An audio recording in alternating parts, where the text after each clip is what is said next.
Sa isang liblib na baryo sa kalagitnaan ng kagubatan ng hilagang bahagi ng bansa, namumuhay ang isang mag-asawang nagngangalang Mang Dante at Aling Rosa.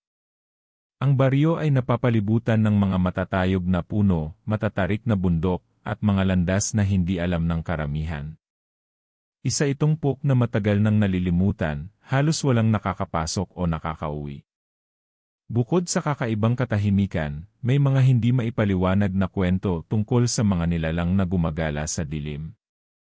Ngunit para kay Mang Dante at Aling Rosa, ang buhay sa baryong iyon ay tila tahimik at normal, maliban sa kakaibang pakiramdam na dumadaloy sa hangin. Isang gabi, sa ikalawang linggo ng kanilang paninirahan sa baryo, nagbuntis si Aling Rosa. Matapos ang 9 na buwang paghihintay, ipinanganak nila ang kanilang anak na si Kaloy, isang sanggol na may malaking kahulugan sa kanilang buhay.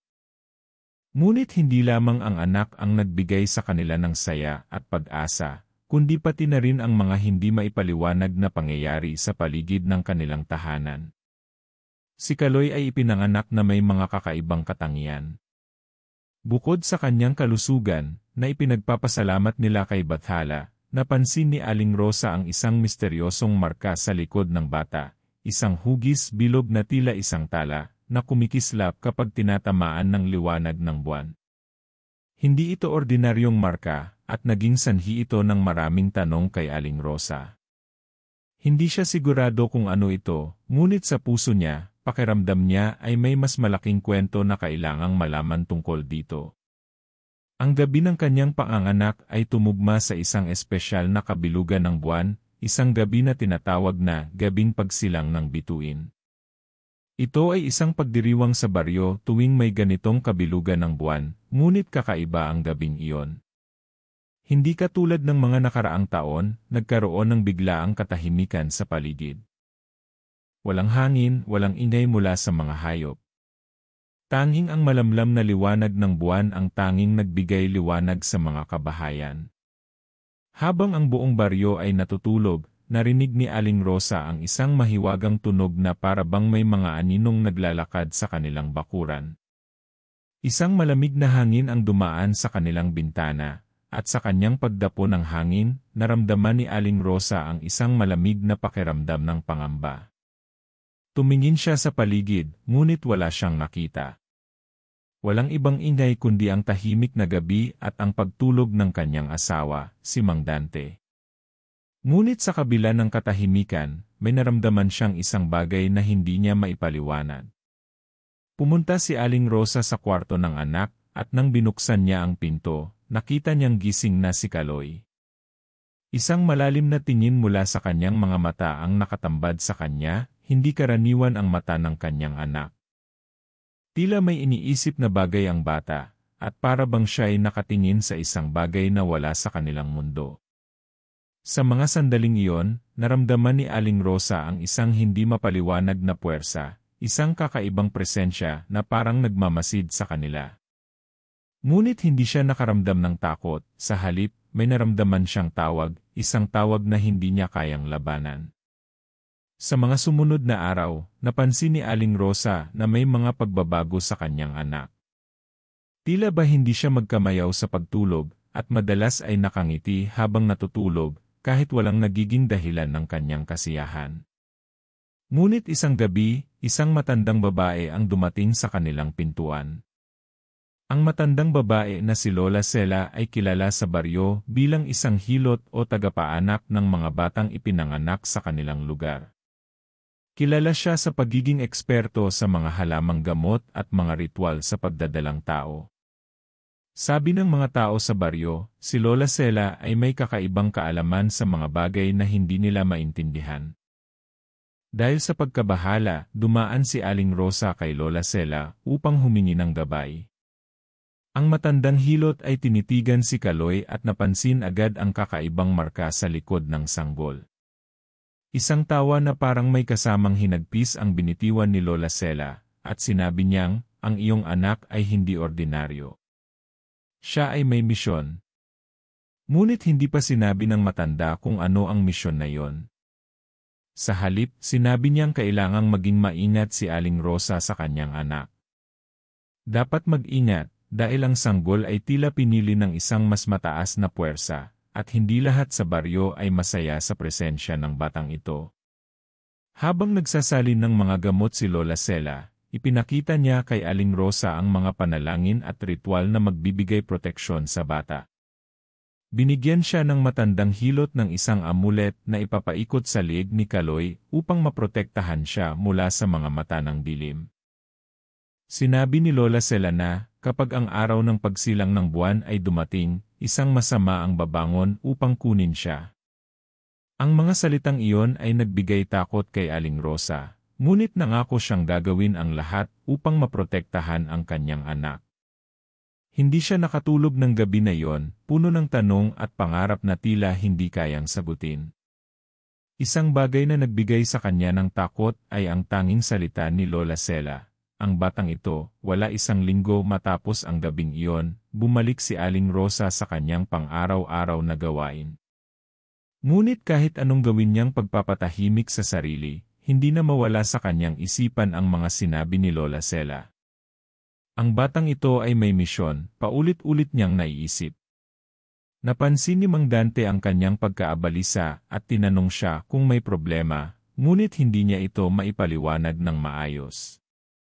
Ang pakiramdam ni Aling Rosa ay puno ng pag-aalala, ngunit tila ba may nararamdaman din siyang kakaibang kabigatan mula sa mga tao sa baryo. Nasa kabuuan ng baryo, hindi na maiwasan ang mga bulong-bulungan. Ang iba sa kanila ay nag-uusap tungkol sa kakaibang itim na alon ng hangin na dumaan sa kanilang paligid, na naghatid ng lamig at takot. Isang gabi, habang si Aling Rosa ay nag-iisa sa kanilang bahay, narinig niyang may kumakatok sa kanilang pinto. Nang bumangon siya at binuksan ito, si Lola Sela ang muling sumalubong sa kanya, ngunit may kasamang kakaibang presensya sa kanyang likuran, isang malaking sako na tila may lamang mabigat. Ang bata mo, wika ni Lola Sela, habang tinitingnan ang sanggol na mahimbing na natutulog sa crib, hindi mo kayang protektahan kung wala kang tulong. May mga puwersa na maghahanap sa kanya, at ikaw lang ang makakapagligtas sa kanya kung papayag ka. Aling Rosa ay nakaramdam ng labis na pagkabahala. Hindi siya sanay sa ganitong uri ng alok. Alam niyang si Lola Sela ay hindi basta-basta, pero hindi pa rin siya tiyak kung ano ang ibig nitong sabihin. Ang sinabi ng matanda ay mabigat, ngunit may isang piraso ng kanyang puso na nagsasabing, maaaring ito na ang solusyon sa lahat ng pag-aalala nila. Paano? Ano ang ibig mong sabihin? Tanong ni Aling Rosa, ang boses ay nanginginig sa takot at kaba. Lola Sela ay dumukot sa kanyang sako at inilabas ang isang maliit na bote ng langis. Ito, wika niya, ay langis mula sa mga halamang matagal nang naitago ng aking mga ninuno. Ito ang magbibigay sa iyo ng lakas upang malabanan ang mga nilalang ng dilim na nagbabalak magtago sa iyong anak. Ngunit may presyo ang lahat ng ito. Nag-aalangan, tinanong ni Aling Rosa ang matanda, anong presyo? Ano ang hinihingi mo mula sa akin? Ngumiti si Lola Sela ng may kabigatan at tumingin sa mata ni Aling Rosa. Hindi ko hinihingi ang iyong buhay, kundi ang buhay ng iyong anak. Kung magiging tagapagtanggol ka sa iyong anak, kinakailangan mong magbigay ng bahagi ng iyong kaluluwa. Kapag ginamit mo ang langis na ito, ikaw at ang iyong anak ay magiging bahagi ng aming lahi. Tanging ang mga may dugo ng sinaunang mga tagapagtanggol ang makakapagpatuloy sa misyon ng pagpapalaya sa buong baryo. Ang mga salitang iyon ay bumangon mula sa dilim ng isip ni Aling Rosa, at nagdulot ng labis na takot sa kanyang puso. Kung tatanggapin niya ang alok ni Lola Sela, magiging isang bagong buhay na siya.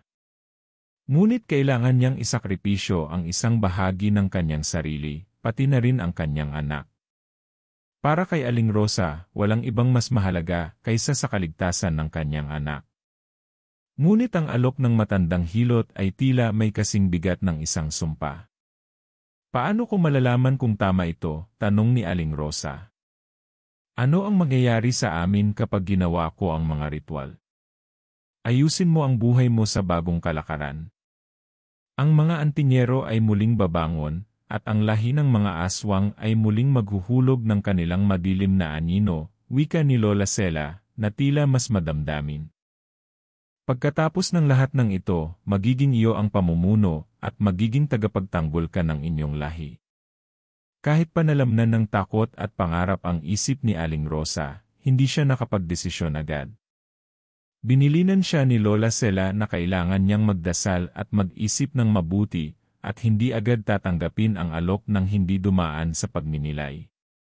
Ika'y maghintay sa kabilugan ng buwan, sabi pa ni Lola Sela bago umalis. Ilang araw ang lumipas, at si Aling Rosa ay patuloy na nag-iisip tungkol sa mga sinabi ni Lola Sela. Tumawag siya kay Mang Dante upang pag-usapan ang sitwasyon, ngunit hindi rin ito matukoy kung anong magiging kalalabasan. Nagdesisyon siyang humingi ng tulong sa kanyang lola na matagal nang yumao.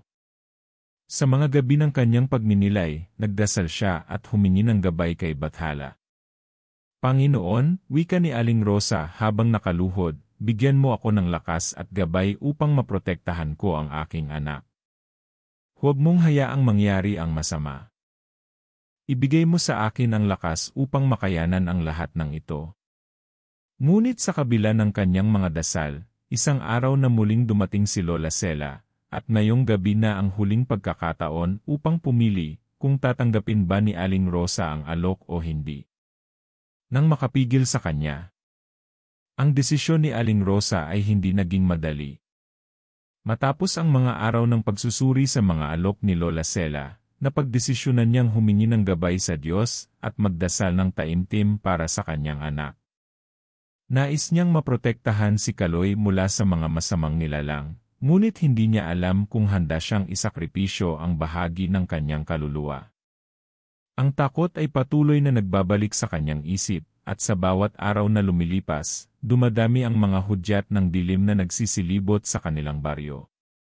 Isang gabing malamig at maulan, dumating ang unang tunay na pagsubok sa buhay ni Aling Rosa. Ang lahat ng mga nangyayari sa baryo ay nagiging hindi normal. Sa unang pagkakataon, ang buong baryo ay dumaan sa matinding pagsubok. Ang mga hayop na matagal nang inaalagaan ng mga tao ay nagsimulang maglaho ng hindi maipaliwanag. Isa-isa nilang nakita na ang mga alaga nilang manok, kambing, at mga baboy ay nawawala, at wala ni isa sa kanila ang nakabalik. Isang gabi, naglakad si Mang Dante upang maghanap ng kanilang nawawalang mga hayop.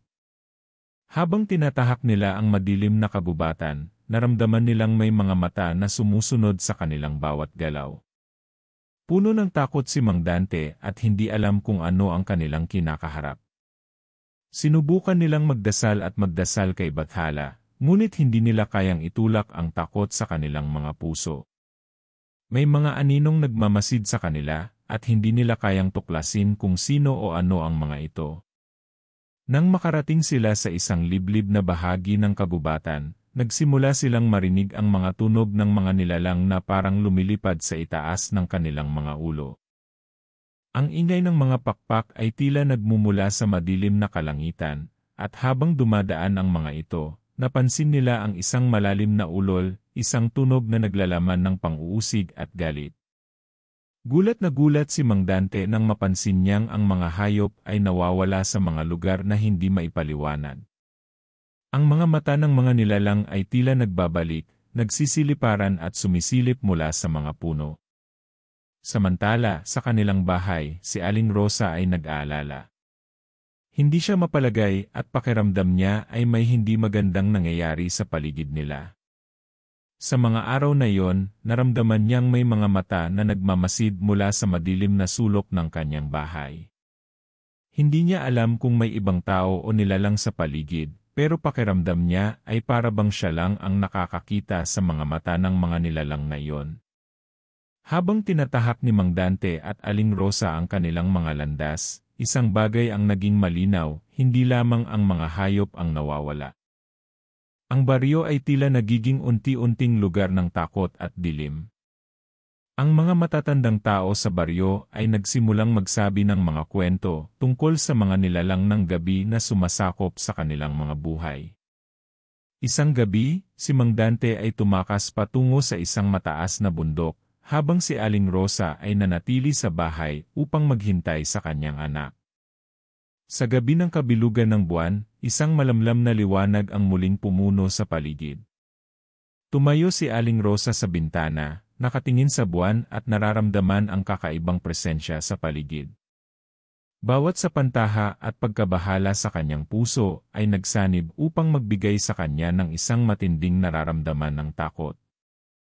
Isang gabing hindi inaasahan, muling dumating si Lola Sela. Bago pa man ito magbigay ng mga salita, itinulak nito si Aling Rosa patungo sa isang lihim na silid sa loob ng kagubatan. Dito ipinakita ni Lola Sela ang isang sinaunang altar na naglalaman ng mga kakaibang palatandaan at mga ritual. Sinabi ni Lola Sela na ito na ang oras para maisakatuparan ang pangako ni Aling Rosa, ang magsimula ng sakripisyo upang protektahan ang kanyang anak. Ipinakita ni Lola Sela kay Aling Rosa ang isang malupit na tanawin. Ang mga nilalang na nagmumula sa dilim ay naglalakad na papalapit sa kanilang baryo. Ang kanilang mga mata ay tila may nakakubling galit at nag-aalab na puot.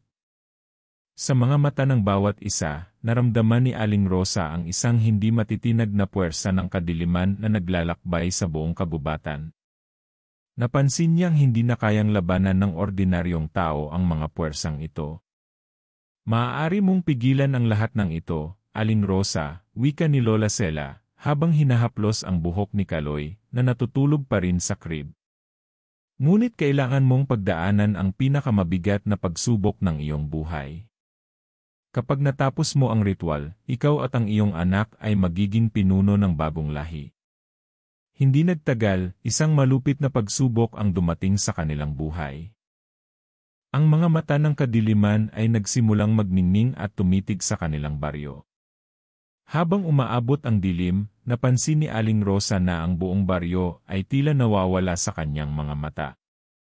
Ang mga tao ay tila nawawala at ang mga nilalang ng gabi ay nagsimulang magtagpo. Handa ka na bang lumaban? Tanong ni Lola Sela. Habang ang gabi ay patuloy na sumasaklaw sa kanilang baryo, nagdesisyon si Aling Rosa na hindi na magpatuloy sa pag-iwas at mag-atubili. Ang pagnanasa na protektahan ang kanyang anak ay higit na malakas kaysa sa takot na nararamdaman niya. Ang mga nilalang ng dilim na nagpapakita sa kanilang paligid ay nagsisilbing paalala na hindi na nila kayang itago ang kanilang sarili mula sa sinasabing kasamaan. Dumating na ang panahon upang harapin ang kanilang tadhana. Ang mga oras na lumipas mula nang dumating si Lola Sela ay nagbigay sa kanya ng higit na takot. Ang kwento ng mga aswang at mga nilalang ng dilim ay hindi na mga simpleng alamat, kundi mga pagbanggit ng mga katotohanan na magpapaalala sa kanila ng mga nakatagong puwersa sa kanilang paligid. Samantalang ang mga mata ng kadiliman ay patuloy na nagmamasid sa kanilang bawat galaw, alam ni Aling Rosa na oras na upang magdesisyon. Ngunit ang desisyon na ito ay isang malupit na hamon sa kanya, isang hamon na magdidikta ng buhay at kamatayan. Bumalik si Lola Sela sa gabing iyon at nagsimula na ng ritual. Ang matandang hilot ay nagsimula ng pag-aalay ng mga sinaunang wika, na para bang tinatawag ang mga espiritu at puwersang mas mataas upang magbigay ng lakas kay Aling Rosa. Ang alay na ipinagkaloob kay Bathala ay hindi isang simpleng ritual.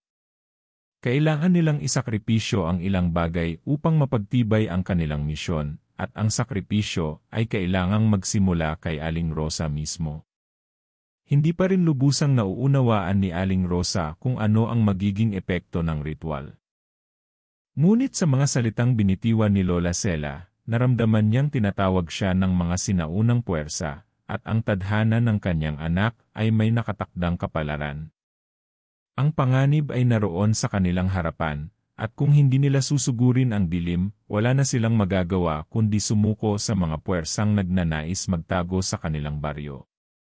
Habang isinasagawa ni Lola Sela ang mga ritual at iniikot ang mga walis na puno ng mga sinaunang mga simbolo, naramdaman ni Aling Rosa ang lakas ng mga puwersa ng kalikasan na nagsasalimbayan sa hangin at sa paligid. Ang kanyang katawan ay nag-init, at ang mga butil ng pawis na tumulo sa kanyang noo ay nagsilbing tanda ng kalakasan at takot na magkakasunod. May kung anong pagnanasa na magtagumpay sa kanyang puso, at ito ay hindi basta-basta may paliwanag. Ang unang hakbang ng ritual ay isang matinding pagtanggap sa isang uri ng sipagtawag. Dati ay hindi siya naniniwala sa ganitong mga bagay, ngunit ngayon, ang lahat ay tila sumusuporta sa ideya na may mga puwersa na hindi kayang labanan ng isang ordinaryong tao. Ang mga mata ng aswang at ng mga nilalang ng dilim ay patuloy na nagmamasid sa kanila, at sa bawat sandali ng ritual, isang bahagi ng kanyang katawan at kaluluwa ang ibinibigay niya sa mga sinaunang nilalang. Si Kaloy, ang bata na siyang pinagmumulan ng kanyang lakas at mga pangarap, ay naging sanhi ng pagbabago sa kanila. Hindi lang si Aling Rosa ang nakaramdam ng epekto ng ritual, kundi pati na rin ang bata. Habang isinasagawa ang mga ritual, ang bata ay nagsimulang mag-alon ang kanyang mga mata, at ang kanyang katawan ay naging tila buhay na may isang hindi pangkaraniwang enerhiya. Parang may isang hindi maipaliwanag na presensya na umiikot sa kanya, isang uri ng galak na bumabalot sa kanyang kabuuan. Ngunit habang ang ritual ay patuloy na ginagawa, dumating ang pinakamabigat na pagsubok kay Aling Rosa. Nagsimulang mag-iba ang takbo ng panahon. Ang hangin ay nagbago ng direksyon at tila nagdala ng malupit na sigwa na umabot sa kabubatan. Ang dilim ay sumik at napuno ng nakalilito at masalimuot na tunog. Ang mga nilalang mula sa dilim ay nagsimulang magpakita at nagtipon sa gilid ng baryo, parang mga anino na naglalakad sa kalagitnaan ng gabi. Bago pa man magsimula ang laban, muling dumaong si Lola Sela sa tabi ni Aling Rosa. Ang lahat ng ito, sabi ng matanda, ay tadhana. Ang sakripisyo ng isang ina ay maghahatid sa inyo sa isang bagong kabilugan ng buwan. Ang pagsuko at pagtanggap ay dalawang magkasunod na hakbang na kailangan nyo. Ang mga oras ay dumaan, at sa bawat sandali ng pagsubok, nagpatuloy si Aling Rosa sa kanyang sakripisyo. Ang mga mata ng mga aswang ay nagningning, ang mga pakpak ng dilim ay nagsimulang magpalipad sa ibabaw ng kanilang mga ulo. Ang mga nilalang ay handa na para sa huling laban, at si Aling Rosa, sa kabila ng lahat ng takot at pangamba, ay naging matatag. Hindi niya na kayang balikan ang kanyang mga pangarap na wala si Kaloy sa kanyang buhay. Buhay o kamatayan, sabi ni Lola Sela. Wala nang ibang paraan kundi ang magtagumpay. Habang patuloy ang ritual na isinasagawa ni Lola Sela, ang dilim ay bumangon mula sa mga sulok ng kabubatan, ang mga mata ng mga aswang at iba pang nilalang ay nagningning sa ilalim ng kabilugan ng buwan. Ang kalangitan ay naging pula, at ang mga ulap ay tila nagsasama-sama upang bumuo ng isang takot na hindi kayang sukuin ng isang ordinaryong tao. Sa bawat hakbang na ginagawa ni Aling Rosa, ang mga nilalang ng dilim ay lalapit, at ang hangin ay tila nagiging malamig at mabagsik. Ngunit si Aling Rosa ay hindi tumigil. Ang takot na nararamdaman niya ay naging fuel upang magpatuloy, at ang ritual na isinagawa ay nagbigay sa kanya ng isang lakas na hindi niya alam kung saan nanggaling. Ang mga kamay niya ay naglalabas ng kuryente ng enerhiya, at ang katawan niya ay parang naging pira-pirasong sigla mula sa mga sinaunang kapangyarihan na dahan-dahang pumapalibot sa kanya. Samantalang ang mga nilalang ng dilim ay nagsisimulang maglabas ng kanilang tunay na anyo, si Lola Sela ay nagbigay ng huling salita kay Aling Rosa. Ang kalaban mo ay hindi lang ang mga nilalang sa dilim, kundi ang iyong takot. Kung magpatuloy ka sa pagdadalawang isip, hindi ka magtatagumpay, wika ng matanda, ang boses ay puno ng kabigatan. Ang mga aswang ay nagsimulang magsalita sa isang wika na hindi maiintindihan ni Aling Rosa. Ang kanilang boses ay parang isang kolektibong sigaw, isang pag-uusap mula sa mga nilalang na hindi dapat lumabas mula sa kanilang piitan. Isang matinding puwersa ng galit at inggit ang nag-aalab sa kanilang mga mata, at mula sa kanilang mga katawan ay nag-uumapaw ang mga itim na usok na tumatagos sa bawat sulok ng kagubatan at sa kanilang baryo. Habang ang mga nilalang ng dilim ay patuloy na sumisibol mula sa kanilang mga lungga, si Aling Rosa ay nagpakita ng walang kapantay na lakas.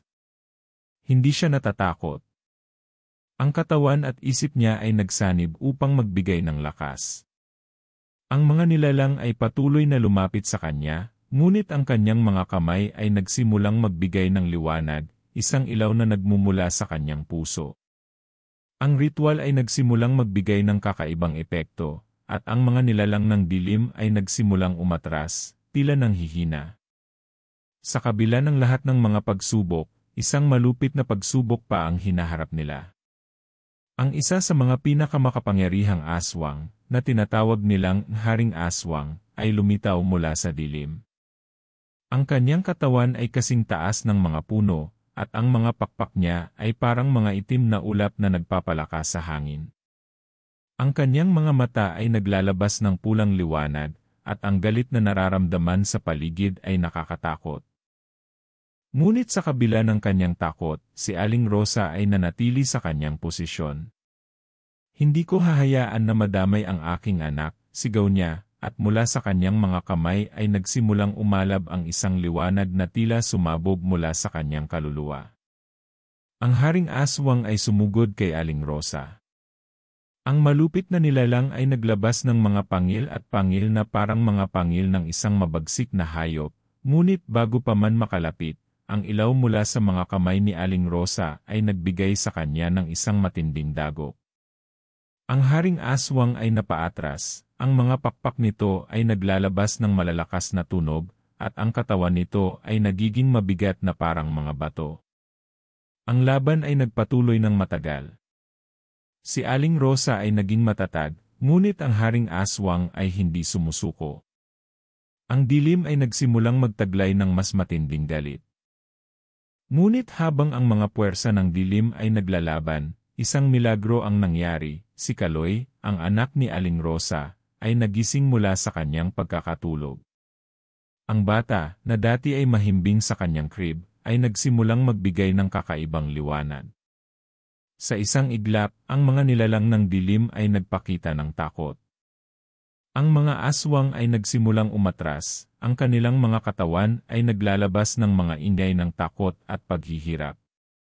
Ang liwanag mula sa bata ay nagsimulang magpalakas, at ang mga puwersang nagmumula sa dilim ay nagsimulang magbuwag.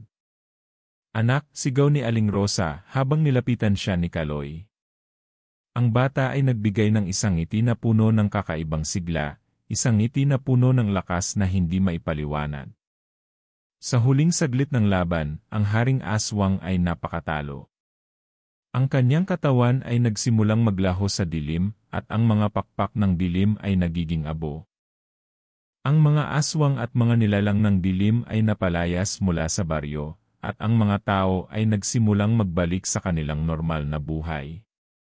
Ngunit ang sakripisyo ni Aling Rosa ay hindi pa tapos.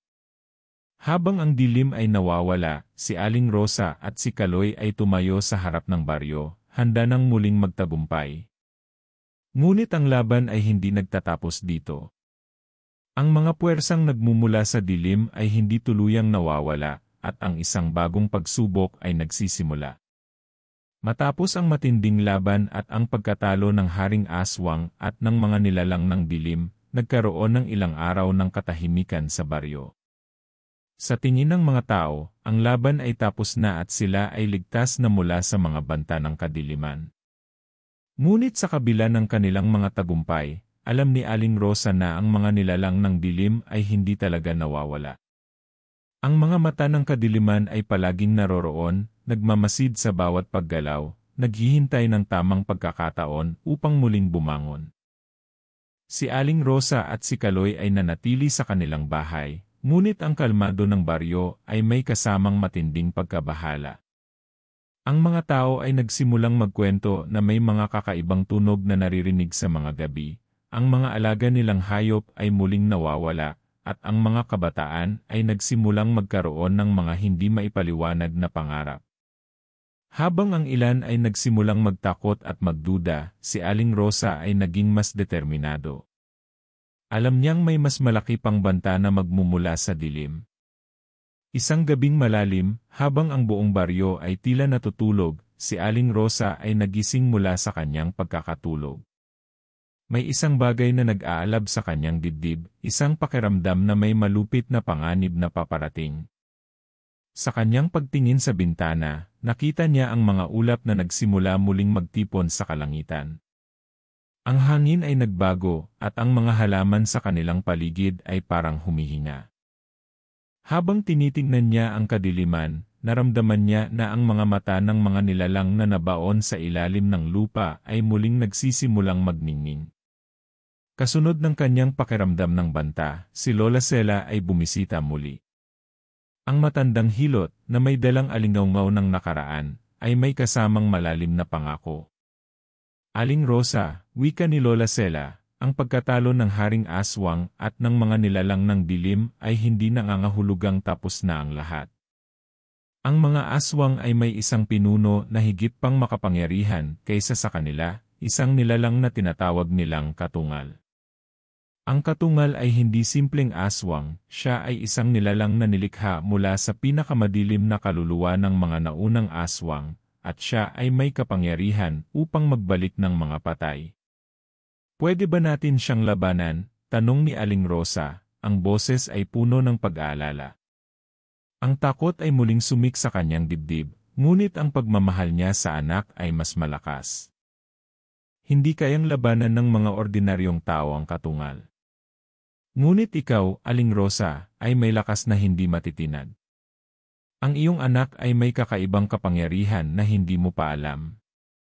Ang susi upang talunin siya ay hindi lamang sa lakas, kundi sa isang bagay na hindi matutumbasan ng kahit anong puwersa ng kadiliman, sagot ni Lola Sela. Hindi nagtagal, nagsimula nang mangyari ang mga hindi maipaliwanag na pangyayari. Ang mga tao sa baryo ay muling nakaramdam ng pag-aalala. May mga anino na muling nagsimulang maglakbay sa mga landas. Ang mga nilalang na hindi maipaliwanag ay nagsimulang magpakita sa mga gabi, at ang mga kabataan ay nagsimulang mawalan ng malay at magising sa gabi na may mga sugat na hindi matukoy kung paano nakuha. Ang mga mata ng mga nilalang mula sa dilim ay muling nagningning. Ngunit sa pagkakataong ito, hindi na mga simpleng aswang ang nakatago sa likod ng mga ulap. Ang katungal, ang pinakamalupit na pinuno ng dilim, ay nagsimulang lumitaw mula sa kawalan. Ang kanyang itsura ay hindi kayang ipaliwanag. Ang katawan ay puro itim na usok at katawan ng mga nahulog na kaluluwa, at ang mga mata niya ay naglalabas ng mga apoy na hindi kayang itago ng kahit anong ulap. Bakit mo binabalik ang mga patay? Tanong ni Aling Rosa, ang kanyang boses ay naglalaman ng puot at pagkabigla. Hindi mo ba nakikita na ang kaluluwa ng tao ay hindi para maging isang laruan ng iyong kadiliman? Nasa akin na ang lahat ng kaluluwa, sagot ng katungal. Ang iyong anak ay may lakas na hindi mo pa alam. Ang lahat ng ito ay isang pagsubok upang matutunan mong tanggapin na ang dilim ay walang hanggan. Walang lakas sa mundo ang makakapigil sa akin. Hindi nagtagal, si Kaloy ay nagsimulang magpakita ng kakaibang enerhiya. Ang bata, na mula sa isang inosenteng nilalang, ay nagsimulang magbigay ng maliwanag na liwanag na kayang magsabog ng dilim. Ang puwersa na hindi matutumbasan ng kahit anong aswang ay nagsimulang sumik mula sa katawan ni Kaloy. Ang matinding lakas na iyon ay hindi kayang labanan ng katungal, ngunit sa bawat patak ng dugo ng mga nilalang mula sa dilim, natutuklasan nila na may isang bagay na hindi kayang magdulot ng takot. Ang huling laban ay magaganap, at ang kaluluwa ni Aling Rosa at ni Kaloy ay magiging batayan ng pagkatalo ng mga puwersang ito. Ang hangin ay naging mabagsik, at ang kadiliman ay dumaloy mula sa mga pinakamalalim na sulok ng kalikasan. Ang mga mata ng mga nilalang mula sa dilim ay nagsimulang magningning, at ang katahimikan ng baryo ay nabalot ng matinding takot. Habang ang mga tao sa baryo ay nagtatago sa kanilang mga tahanan, si Aling Rosa at si Kaloy ay naglakad sa gitna ng dilim, determinado at matapang na haharapin ang pinakamalupit na kalaban na kanilang kinaharap. Ang katungal, ang pinuno ng mga aswang, ay lumitaw mula sa dilim. Ang kanyang katawan ay puro mga ulap ng itim na usok at mga kaluluwang nawala sa mundong ibabaw, na naglalabas ng mga ingay na parang mga sigaw ng mga nawawalang buhay. Ang mga mata niya ay kumikislap ng naglalagablab na apoy, at ang aura ng kanyang presensya ay tila naglalaman ng lahat ng kasamaan sa mundo. "Bakit mo ako hinaharap, Aling Rosa?" tanong ng katungal, ang boses nito ay parang tunog mula sa impyerno. "Ang iyong anak ay bahagi na ng aking plano. Nasa akin na ang kaluluwa ng inyong baryo." "Hindi," sagot ni Aling Rosa, ang kanyang boses ay puno ng tapang at pagnanasa upang protektahan ang kanyang anak. "Hindi ko hahayaan na mangyari yon. May isang bagay na hindi mo pa alam, katungal. Ang ilaw mula sa kaluluwa ng mga inosente, tulad ng sa anak ko, ay hindi kayang magdusa sa ilalim ng iyong mga kamay. Hindi ko tatanggapin ang iyong kadiliman." Sa bawat pagbigkas ng mga salitang ito, si Aling Rosa ay nagsimulang magbigay ng lakas mula sa kanyang puso. Ang mga kamay niya ay nagbigay ng maliwanag na liwanag, at sa bawat galaw ng kanyang mga daliri, ang dilim ay naglalaho sa paligid nila. Ang liwanag mula kay Kaloy ay nagsimulang magpatuloy sa kanyang katawan, at ang batang iyon ay nagbigay ng kakaibang enerhiya na hindi kayang itago ng kahit anong nilalang mula sa dilim. Ngunit ang katungal ay hindi natakot. Sa halip, ang kanyang mga mata ay kumislap ng higit pang galit. "Ang inyong liwanag ay walang halaga sa harap ng aking mga puwersa. Tanggapin mo na, Aling Rosa, ang takot ay magbabalik at ang iyong anak ay magiging bahagi ng aking hukbo." Ang kanyang mga kamay ay umabot sa direksyon ni Kaloy, at isang malupit na sigaw ang umabot sa mga kalapit na kabundukan. Ang mga nilalang mula sa dilim ay magsimulang maglakbay muli, at ang mga mata nila ay nagliliwanag ng mapanirang galit. Subalit hindi nagpatinag si Aling Rosa. Habang ang katawan ng katungal ay nagsimulang magbigay ng mas madilim na ulap at mas matinding puwersa, ang liwanag mula kay Kaloy at sa kanyang sariling mga kamay ay nagbigay ng mas matinding enerhiya. Ang bawat hakbang na ginawa nila ay naging mas maliwanag, at ang mga nilalang ng dilim ay nagsimulang mag-atras. Ang liwanag na ito ay hindi kayang sugurin ng kahit anong dilim, wika ni Lola Sela, na bigla na lang sumulpot mula sa kabila. Ang kanyang mga mata ay naglalabas ng walang katapusang karunungan. "Ang anak mo, Aling Rosa, ay may lakas na higit pa sa sinuman. Siya ang magiging susi upang sugurin ang dilim. Huwag mong ipagdamot ang kanyang liwanag. Gamitin mo ito upang talunin ang katungal."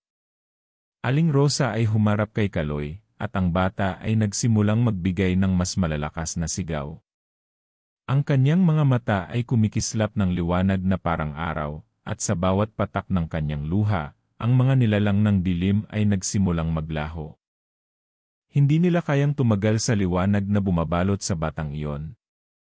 Habang ang mga aswang at nilalang ng dilim ay unti-unting nawawala, si Aling Rosa ay nagsimulang magdasal. Ang kanyang katawan ay nakatayo, ang mga mata niya ay sumasabay sa kislap ng liwanag na galing kay Kaloy, at sa bawat alon ng kanyang dasal, ang dilim ay natutunaw. Ang katungal, bagamat malakas at puno ng galit, ay hindi kayang magtaglay ng kapangyarihan sa harap ng wagas na liwanag. Hindi ko kayang matalo," sigaw nito, ngunit ang liwanag ay naging mas malakas. Ang mga anino sa kanyang katawan ay nagsimulang maglaho, ang kanyang mga pakpak ay nawawala, at ang katawan ng katungal ay nagsimulang magbuwag. Bilang isang huling pagsubok, ang katungal ay sumubok magsagawa ng isang pinalakas na sigaw na naglalaman ng kaluluwa ng lahat ng mga nasaktan at napinsala ng aswang. Ngunit sa bawat sigaw na inilabas nito, si Kaloy at Aling Rosa ay nagsanib ang kanilang lakas. Ang liwanag na kanilang ipinakita ay mas maliwanag pa sa araw. Sa isang huling pagsabog ng enerhiya, ang katungal ay naglaho, at ang mga nilalang ng dilim ay napalayas magpakailanman. Ang dilim ay tuluyan ng naglaho, at ang liwanag ay bumalik sa baryo. Ang mga ulap na nagsasama-sama sa kalangitan ay nagsimulang magbukas, at ang mga bituin ay muling nagsimulang magningning. Ang mga kabundukan na dati ay puno ng mga anino ay muling nagbalik sa kanilang katahimikan. Ang mga tao sa baryo ay nagsimulang lumabas mula sa kanilang mga tahanan, ang mga mata nila ay puno ng takot, ngunit sa kabila ng lahat ng iyon, may pag-asa na muling sumik sa kanilang mga puso.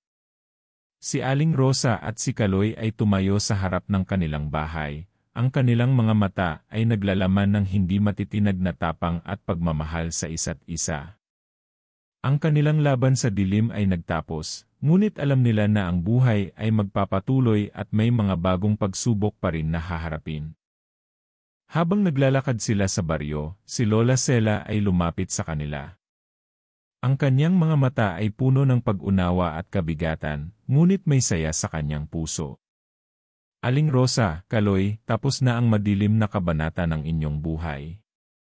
Ngunit tandaan ninyo, ang kadiliman ay laging maghahanap ng pagkakataon upang muling sumik. Kailangan ninyong magpatuloy sa pagbabantay dahil may mga hindi pa natatapos na lihim sa mga kagubatan at kalikasan. Salamat, Lola Sela, wika ni Aling Rosa, ang kanyang boses ay puno ng pasasalamat. Ang mga sakripisyo ay nagbigay ng lakas sa amin. Ang aming pamilya ay muling magbabalik sa bagong simula. Ang mga tao sa baryo ay nagsimulang magdiwang, ngunit hindi nila nakalimutan ang mga sakripisyo na ginawa ni Aling Rosa at Kaloy.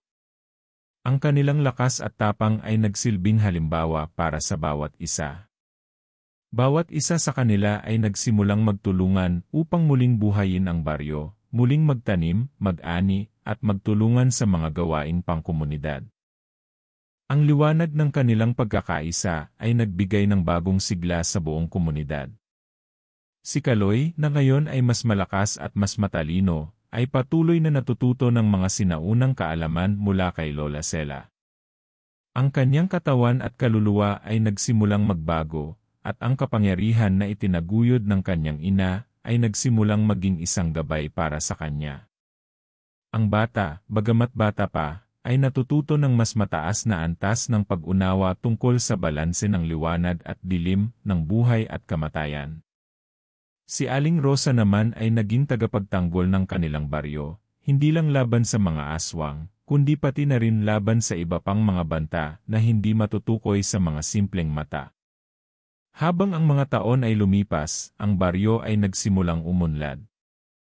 Ang mga bahay ay nagsimulang maging matibay, at ang kalikasan ay nagsimulang magbalik sa kanyang dating sigla. Ang mga halaman ay muling namunga, ang mga hayop ay nagsimulang magparami, at ang mga tao ay nagsimulang magtulungan upang magpatuloy sa kanilang mga buhay. Ngunit sa isang sulok ng kagubatan, isang kakaibang nilalang ang nagmamasid. Hindi ito ang huling laban. Sa kabila ng kanilang tagumpay, ang kadiliman ay hindi matitinag, at ang mga kaluluwang naiwan ay may layuning magbalik, maghanap ng bagong pagkakataon upang muling lumaban. Ang mga aswang ay hindi mawawala, ngunit si Aling Rosa at si Kaloy ay handa na muling sumulong. Sa bawat huling patak ng ulan, sa bawat hangin na dumaan, at sa bawat pagsikat ng araw, isang bagong pag-asa ang nagsimula. Ang baryo ay hindi lamang nakaligtas sa dilim, ito ay muling nabuhay, mas matatag at mas handa para sa mga susunod na hamon. At sa huli, isang aral ang natutunan ng lahat, ang liwanag, bagamat minsang natatabunan ng dilim, ay palaging magbabalik, at sa bawat pagdapo ng liwanag, ang kadiliman ay natatalo. Hindi lang ang mga aswang ang kanilang kinakalaban, kundi ang lahat ng kasamaan na sumisira sa kanilang pagkakaisa at pag-asa.